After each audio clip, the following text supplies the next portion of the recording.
when I was 9 years old in Standard 3, I already had a dream to start a kindergarten. Really? At 9? And I can still remember very clearly, there was this day that I took out my, those exercise book, extra exercise book, and I started planning. Every one of my classmates, you're going to teach maths, BM, Mandarin.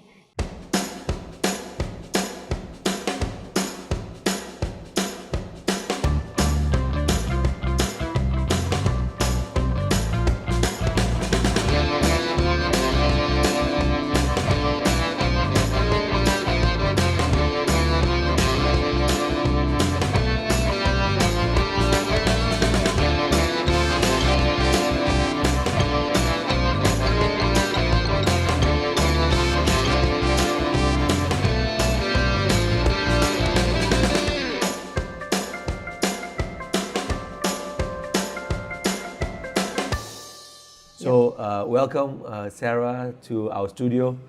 Thank you for coming today. You are, of course, the principal and also one of the founders of Little Legends. So tell us your story. Okay. I come from a family with 4 kids, 4 children, and I'm the second. My mom used to be a primary school teacher, and then she became the assistant principal of a school, and my dad is in the secondary school. He's a bio teacher. Oh wow! Yeah, so growing up in a family where both parents are teachers, I think there is some kind of influence. So did you grow up in a very strict family? Because teachers are usually very strict, right? Especially with studies and homework. My mom was very strict with us. She doesn't pamper us. We have to finish our homework. But you grew up all right. You're now a teacher and a principal. So I'm sure some of those discipline has done well for you. But it's not easy, right? Just growing up like that. Because now you probably can see hindsight. Wow, it was good for me. But while you were growing up, it was like I'm thankful for parents who gave me the boundaries, the discipline, and to be who I am today. I think a lot has got to do with the upbringing. Fantastic. She used to teach me, things like you start something, you complete it. Because halfway through, I wanted to drop out from my piano. So she said, no, you started something, you asked for the piano class, so you have to complete it. So, so was Dad a little bit more lenient? So my dad wasn't strict, but by then I already know my boundary. So when did you come down to KL? I came down when I started working. Okay. So you graduated in? I graduated from MMU. Okay. From accounting degree. Okay. I didn't want to study accounts, but it's something that I can do. Okay. I mean, I can do well, but my interest wasn't there. I wanted to choose something else. What was that? But some financial engineering. Okay. Wow. Okay. Yeah, but my mom was so insistent that I should go into accounting because she said that it's economic proof. Good times, bad times, they need an accountant. So she got accountants to come and talk to me to coax me into this, and I was like, okay, I'll do it. You were still in Sramban when you went to study in MMU? Yeah, so I traveled back home only during weekends. So I was staying in a hostel in MMU. Okay. Yeah. So then you said you got a job. Yeah. And then you only moved to KL. Yes, I moved to KL when I got a job in one of the big 4 accounting firms. Yeah, so I was there for about 3.5 years. So being in audit line was tough, very, very tough. I didn't leave until about 3 years. Then I feel like my health is really not doing well. I was in and out of hospital because of backache, because of just different health reasons. And I realized that health is important, and I really want to also get a job that I'm passionate about.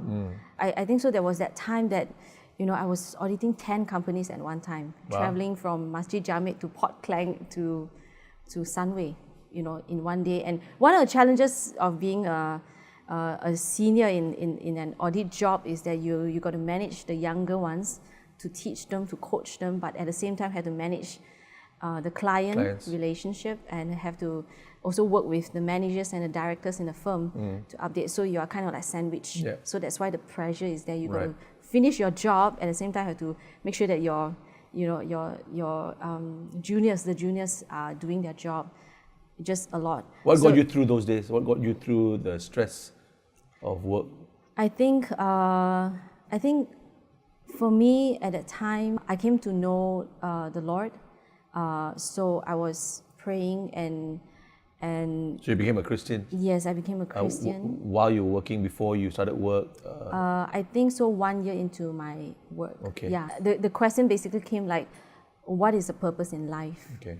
And I was seeking, and I became a Christian, and from there I got to know about faith, I got to know about God, and praying, helps. And from there, I began to realize a dream that I never thought, I had.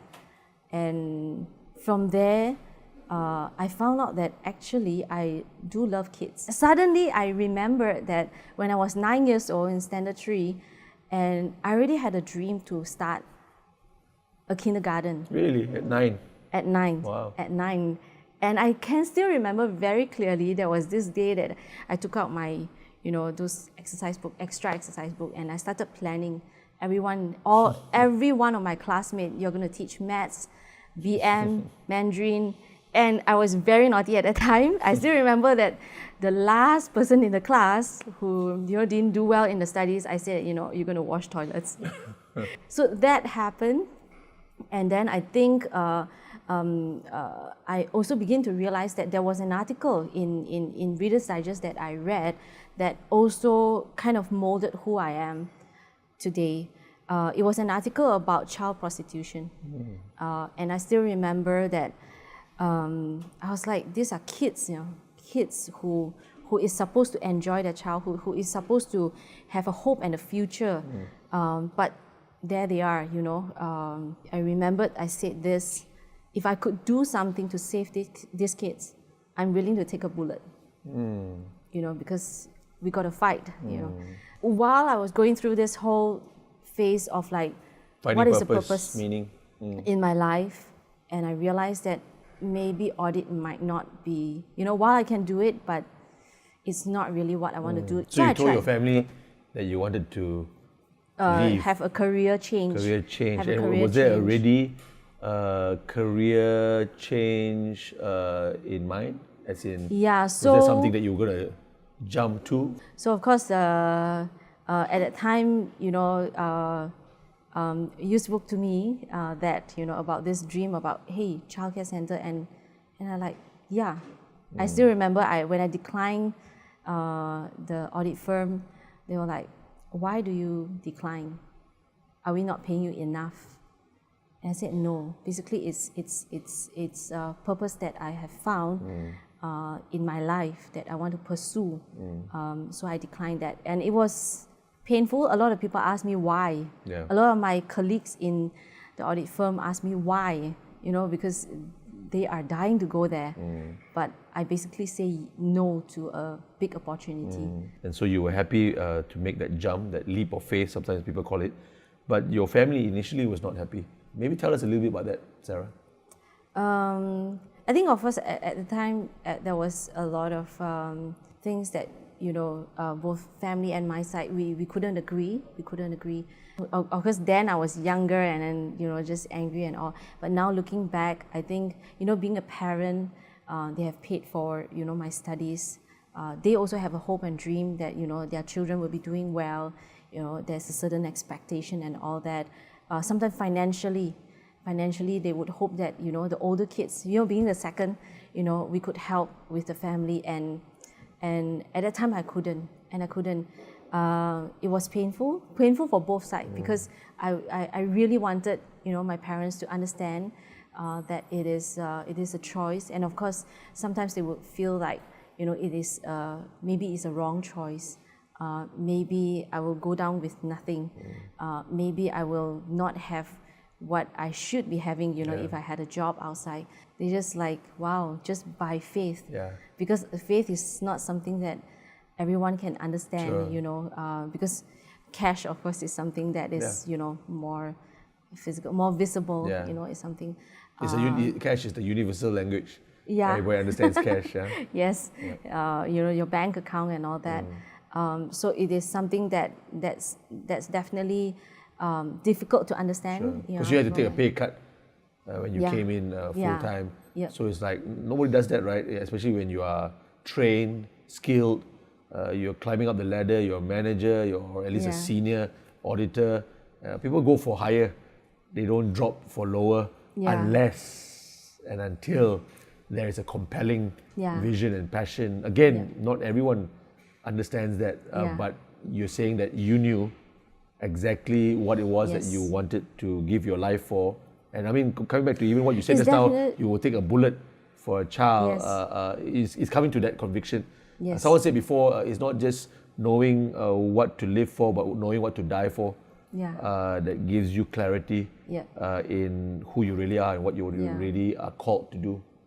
Of course, at that time, my family couldn't understand. In my heart, I was just very convicted. I mean, my love and passion for children, just wanting them to have, someone to love, someone to believe in them, someone, I just want to see that every child is happy. They should enjoy their childhood. They should enjoy good education. They should enjoy that love and relationship that they can have with, anyone. So I have to take a step of faith. Although I wasn't sure whether it's going to be a success. I still remember there was a vision that I have that it's almost like those cliffs, in China, those cliffs that you see a lot of like mist and all that. I still remember very clearly. I was jumping off the cliff, not knowing where is the bottom, because you can't see it. It's so high up. But I remember that God told me that I'm going to catch you from there. Don't worry. So with that, I took it on, and I said that God, when it's your timing, I'll give it a try. Sarah, Little Legends is a startup. I mean, it's probably 5 years now? 5 years. 5 years. Yeah, we started in July. So tell us, because you didn't have the experience, you never started a childcare center, you didn't really have all the money, you didn't even have a team, really. You didn't even have a venue. These are the disadvantages that you were faced with. And I'm sure when parents, want to choose a school, also they want to choose one with reputation, credibility, experience. So you didn't have all that. So tell us how and what, were the fillers that made you confident that even though you didn't have it, you could still wing it or do it. Actually, before that, I was still doing accounts for the organization and also the church. I was doing that as a full-time job, and suddenly we said, hey, it's time. And it is true that at that time when you asked me, are you ready? I think it's time. I felt the same. The timing is right. And I was willing to, I think my capacity was just being stretched. Even before that I have such peace and readiness to say that, okay, let's go for it. Even though I didn't know how that was going to happen. So I think so. I remember that we went and looked for a place, and we found the first bungalow, and we said that, okay, this is going to be the place.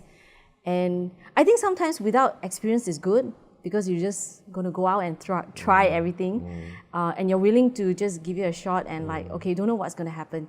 So I think so we found the first bungalow, and of course we didn't have marketing, we didn't have brochures, nothing. We just said okay, let's start, and there we are. We have one, and then there was the first child. I think she was probably about 14 or 16 months. Of course, the parent is a friend, and then she also trusts me enough to to allow me to take care of the child. And that's how we just started. We started with really just the house and the child, and I just figure out things along the way. I think on the first day, then only I start to figure out, okay, I got to cook, I got to clean, I got to bathe her, I got to put her to bed. And I've never spent more than 10 hours with a toddler. Never. So that was when I realized, wow, this is what it takes to take care of one child. And the first day was tough. In fact, the first 2 months was tough because this child didn't know me, I didn't know her, and is in a new place, it's such a huge bungalow, and only, one child. She has no friends, only toys, the little toys that we have, and she was scared, and she just wouldn't sleep, and I have to carry her for 2 hours. Wow. I still remember my back was aching, and I was like, I remember I had a thought of like, how do I survive for years in this without a team? But I still went on, I kept trying, when she cried, just pick her up, talk to her, sing to her, read to her, play with her, just do whatever that I could. But I still remember that, the first few months, after I finished the work, I just couldn't do anything else. My brain just naturally shut down. But it was good. I think I persevered through because of the vision, because of the conviction, and because I really want to see that, Little Legends will grow, not just one, but many more, not just in Malaysia, maybe one day in overseas as well. Because if you have the right people, you have the right heart, and I think you can bring this anywhere, and you know that you're going to build like lives in every country as well. So with that, and with the perseverance, with the faith, I just went on. So I just started to figure out, okay, how do I plan my schedule, and then I began to get a team. So I just asked around like, okay, who can help, and then they say, yes. They say, we believe in this vision and we will come and help. So that's how we started Faith. Well, just in that short sharing, Sarah, I catch a few things. So you didn't have the experience, you didn't have the money, you didn't have context, you didn't have qualification. What you did have was vision. What you did have was perseverance. What you did have was faith. So faith is important because it gets you started. Yeah. Now, of course, after that comes confirmations, right? Yes. Of like, you found a bungalow, perfect bungalow. Maybe not perfect, but good enough. So let me do my best. Let me use this as practice, sort of. Yeah. And probably from there, you learn to be better because it goes back to vision. It goes back to passion. Your vision is not just to care for children. A lot of people like to care for children, but you want to give the child the best. Yeah, I remember that moment. It was a moment of like, okay, maybe I want to give up. But at the same time, because I have a vision that, I love the kids and I want to bless many more kids. And I remember I told myself this, I said, Sarah, this body will have to work. From then on, my body just began to adapt to the longer hours, the strength and of course... so your capacity at large. Yes. And with it came your not just the heart, but the physical. The agreement of the body. Yes. Because the body can be disciplined. I mean, people in athletics and sports can tell you that that they get amazed, right? Yeah. Of what this body can do, how much higher it can jump. Yeah. How much faster it can run. Yeah. Just by discipline and practice and being stretched, and then you find yourself actually running faster, jumping higher, doing more.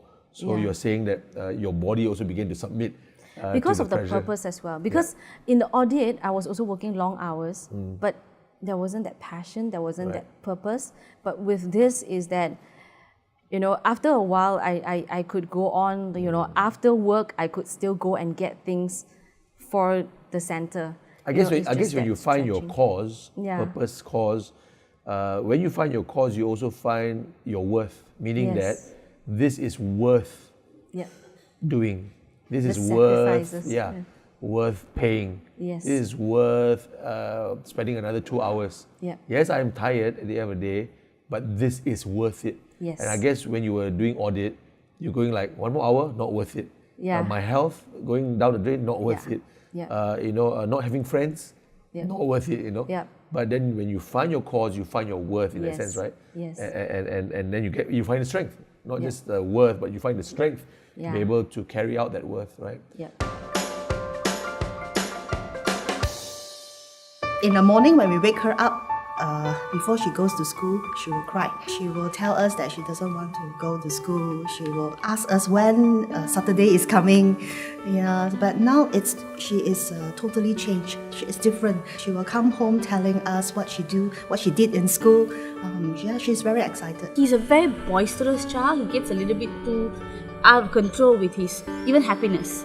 He's very physical, so he will grab you and pin you down. But after he came here, he becomes very focused, and his destructiveness turns into constructiveness. He's a lot more sweeter to the young ones. He'll go up to them and help them out with their breakfast. It's interesting how Little Legends brought out that sweetness in a very boisterous and manly boy. When I walked into Little Legends the first time, I said to myself that this is the one. I saw that a lot of kids in the daycare, they were very happy, and I saw that the teachers were happy also. And I felt happy when I walked in. Yeah, I recommend Little Legends all the time because it's a great place for kids. Very positive, very encouraging. They take great care of your kids, and your kids will learn a lot.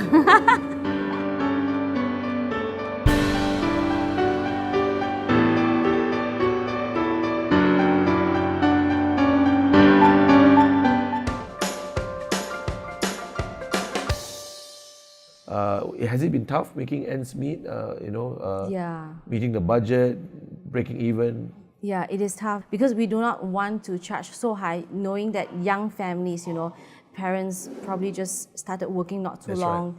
Right. They might not have the finances to, if one child is 1,000, 2 children will be two. Because you didn't really come in for the money. Yes. You came in to really see every child become exactly what you envisioned them to be, which is to be the best that they can be. And so your passion was the children. Yes. But again, it is not just a social entity, it's a social business. Yeah. You've got to pay your staff, you've got to pay the bills. Yeah. So how's that been? Has it been challenging? It's been challenging. We got to learn to stretch every dollar. With the fees, we do not want to position it so high. That means, the income, it's not that much. Yeah. But at the same time, I got to pay the staff well. Sure. Because it's not just about, coming for a job, because I want them to see this as their calling, their purpose, and I want them to come into work happy as well. Then that translate into the happiness of the kids in the center. So we try to be wise in our spending. So whenever we buy something, we make sure that it's good quality, but at a very reasonable price. So we try to do it that way. We are glad that we have people who believe in the vision. We have parents who believe in the vision. So we have parents who will buy toys, buy some teaching materials, or even the playground set. I heard that you had one parent who even sponsored your CCTV, right? Yeah. Yeah.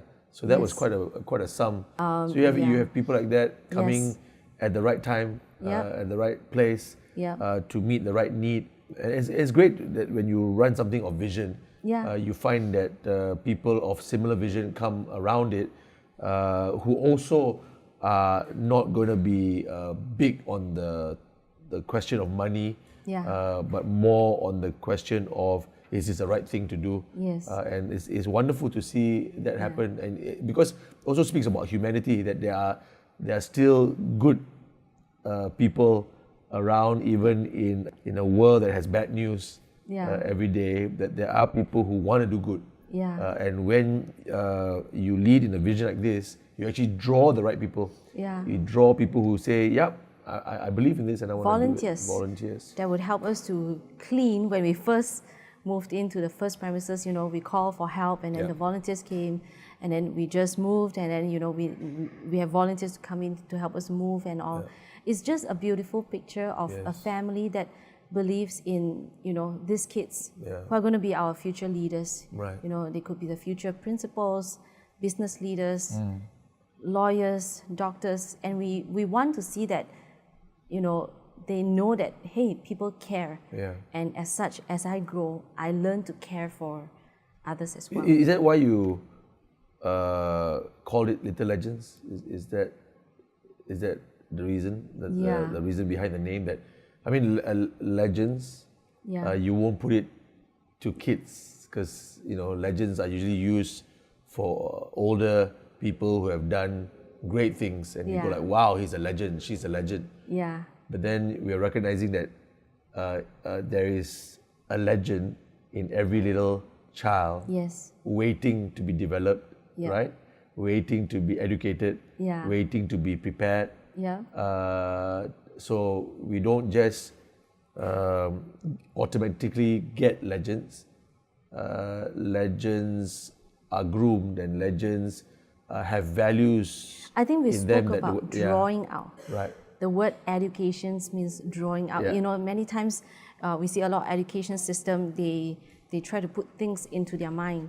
But I think we spoke about, drawing out the best, drawing out great legacies from these children, even as they receive that legacy from us as well. So definitely every single day we remind the team that, these are not just objects. They are precious. They are someone's precious child. And we want to see each and every one of them being legends in every field that they are called to. That's why we want to see that if they are going to be a doctor, they're going to be a doctor that really cares. Not just for the money, but really cares for the patient. We want to see that, lawyers, they become lawyers that they care for, even for those who can't have a voice of their own. So we're talking about values, right? We're talking about values instilled in a child from the youngest age. Talk about principles that they will live by, even in the midst of pressure that they will face as they grow up. And to make the world a better place is to start now with the little legends. Let me just give you a chance to, maybe talk about one or two more challenges that you have gone through. So when we started, we knew that we have to get the permit, and I tried my best, to take time out, of the operation, and then going to, just different government agencies and all that, because we have to go to the health department, we have to go to the JKM, MPSJ, and Bombay as well. So these are the departments that we have to get the permit from, and I want to do it right, because how can I teach them to do the right thing, if I'm not doing it right, Of course, there are some people who tell me, just give under the table and all that. And I said, no, that's not right. Of course, the bribe. So every department that I go to, I make sure I do the right thing. But of course, it comes with challenges, because, one thing is that, I have to run the operation, but at the same time, I have to come out to get all the documents ready. But the other challenge is that there are times that, when I go, I've compiled all the information and I submit it, the system is down. Or I meet this officer, this is the requirement. And when I have gathered all the information and I go again, it's another officer and it's a different set of requirements. Or sometimes it will be, we have changed the forms. We have changed the guidelines. Right. So that takes a lot of time to recompile all the information that they need, just running in and out of the department. We also have challenges with one of the department where they came and checked and like, it's not up to up to the requirement, and it's almost like a harassment. A few times, big guys and me being small and looking like a kid myself. And coming at not the right time, asking if I need help, and I say that no, I'm going to do it right thing, because I know that if I'm doing the right thing, God is with me, and God will open the door as well, and we got the approval. But of course, the other challenge that we have is that we have a neighbor who doesn't like us. One particular neighbor, right? Yeah, one particular neighbor. For some reason. Yeah, just unreasonable. He was the one that made the complaints, right? Yes, again and again. Yeah, and the authorities probably had to respond. Yeah. I think after a while they knew that this neighbor was unreasonable. No, you have to get approval from your neighbors to be able for you to start, right? Consent. And that neighbor, of course, initially didn't want to sign, but then later on he signed, right? He gave his consent. There were two neighbors that didn't want to sign. So one didn't want to sign, and then later on, he saw what we were doing, and he said that you're doing something good for our country and I want to support you. And he came over to our center to say that I want to sign it for you. But there is still one neighbor who somehow, just doesn't like us from the start. And I still remember he was, just shouting at me, "You are like my child. When you need something, you come to me. When you don't, you don't." And I said that, "No, I'm not. I'm a principal and coming here to ask for your consent." So from the start, he didn't like us. That's fine. But he made a lot of complaints, and because of that, we had multiple, visits by the local council. From the council. Well, you survived all that, Sarah, and here you are, 5 years later, and with a great team, still faithful to your vision. Yep. On one hand, there are challenges, but on the other hand, there are celebrations. So let's end on a good note. Tell us maybe 1, 2, 3 stories quickly of how Little Legends have impacted these young lives. Yeah, I think we have the privilege of working with so many families right now, and I think one of the most beautiful thing is the relationship that we have with the parents. Many times every family go through different kind of challenges. We have parents who have mild heart attack, even as young as they are, mild heart attack, and then the wife will be like, "I don't know how to handle this." We have, or we have parents who come to us like, "My child has experienced something that is unpleasant in another daycare, and we need help, and we heard that you are good, from mommy's group on Facebook, from my friends, from colleagues, and they say that you are good. Could you help me?" So it's such a joy to work with them and to walk through together with them. We hear them out, when they have some, problems and all that. Or sometimes it's problems with the kid. Like we used to have kids who the parents say, "I can't get 1 grain of rice into the mouth." So they had eating problems. Yeah, they have eating problems, or they have speaking problems, they have social problems, they have reading problems, just different kind of issues that they have. And I say that, come, let's work together. I may not have all the professional answers, but I say that, but I'm willing. So I still remember we have this child who had a bad experience with, another daycare, because the mom said that, my child can't crawl. Can't crawl at this age that she should be crawling. I think something is wrong. And later she found out that when the other babysitter returned, the baby cot and all that, everything was so dirty, and she realized that, the child was kept, on a baby chair most of the time. Of course, the child wouldn't be able to crawl. And then when she came to us, within like a month, she was already crawling. And later on, this child have major constipation problem. And I was like, we try this, we try that, but it still doesn't work. And I still remember at that time, I was like, okay, I prayed, and I said, why don't you change the milk powder? You just try. And I'm going to adjust the quantity of, what your child is, the food intake. And suddenly she's well. Yeah, that was a major, so major all of these challenges and problems, you actually pray them through. And we have this baby that wouldn't drink milk, and we didn't know what to do, I mean, for a baby of 2 months, just drinking 2 ounces per day for the whole day, it's a problem. And suddenly I was like, maybe I should smell the bottle, and found out that the bottle is old, and the rubber it has a kind of smell that the baby doesn't like. And when I asked the mom to change, she drank like 10 ounces per day. That's great. So it's as simple as that. But of course, I think it's the love. I think when the team has the love, we'll try to seek, try out different things and see what works. You don't give up so easily. Yeah, you just know that there is an answer. Yes. Sarah, thank you so much. That's all the time we have. Thank you. Congratulations to you, Sarah. I pray for thank you so much. Another 5 greater years ahead and more. So congratulations. Thank you for having me. You will come in again and share with us more wonderful stories as you have done today. Okay. Thank you so much. Thank you. God bless. Because I saw so many different things happening in school and outside of school. I saw that students weren't learning in class, and their whole perception of education is just not right.